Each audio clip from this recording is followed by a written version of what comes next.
ஒரு டேட்டா ரெக்கவரிக்காக இந்த ஃபோன் அனுப்பியிருந்தாங்க. இந்த மாதிரி ரேம் வந்து தனியாக டேப் அடித்து அனுப்பியிருந்தாங்க. ஆல்ரெடி வேறு எங்கேயோ ட்ரை பண்ணியிருக்காங்க. ஜஸ்ட்டு ரேமை மட்டும் ரிமூவ் பண்ணிவிட்டு கொடுத்துருக்காங்க. இதில் பார்த்தீங்கன்னா கம்ப்ளீட்டாக வந்து ரேம் மட்டும் லிஃப்ட் ஆஃப் பண்ணியிருக்காங்க.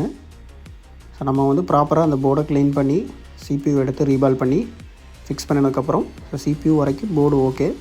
திரும்ப ரேமை வந்து செக் பண்ணி பார்த்தப்ப ரேம் வந்து ஒரு மோசமான நிலைமையில் இருந்துச்சு. அந்த கார்னரில் இருக்கக்கூடிய அந்த கார்னர் வந்து பிரேக் ஆகிருக்கு. அதனால் 2-3 பால்ஸ் வந்து ஒர்க் ஆகாது.